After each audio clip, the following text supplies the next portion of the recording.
Lionel Trains introduced a new collection called the Heritage Series in 2007, with its first piece being The Best Friend of Charleston. The Best Friend of Charleston was built in 1830 for the South Carolina Canal and Railroad Company. The Best Friend of Charleston would not be the oldest engine for Lionel to model. That would be the Stourbridge Lion, which will be covered in a future installment. The reason for choosing this engine as the first to model probably was because it holds the distinction of being the first locomotive built entirely within the United States for revenue service. The locomotive was built at West Point Foundry of New York in 1830. After it was built, it was disassembled for shipment by boat to Charleston, South Carolina. The boat arrived in October of that year, and it was reassembled. The inaugural run took place Christmas Day, and it continued passenger service along a 6-mile route in Charleston for a period of 6 months. For its time, it was considered one of the fastest modes of transportation, achieving speeds of 15 to 20 miles per hour.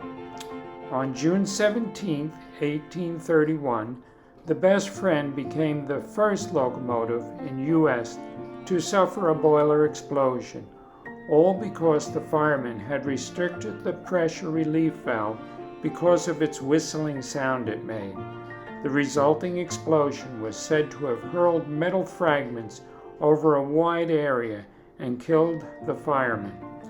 The locomotive engineer, whose name was Nicholas Darrell, was uninjured in the explosion.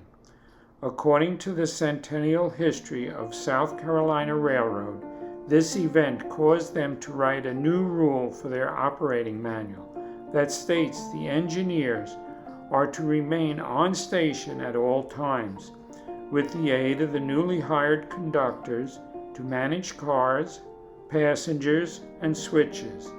Salvage parts from the Best Friend were used to build the Phoenix, which seems to have run up to the time of American Civil War.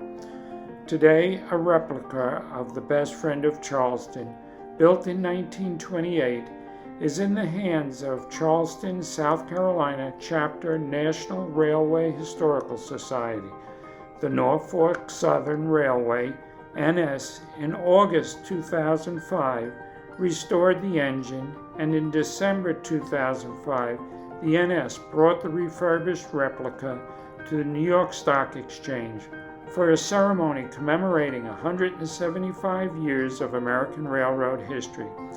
Today, another full-size replica is on exhibit at the South Carolina State Museum.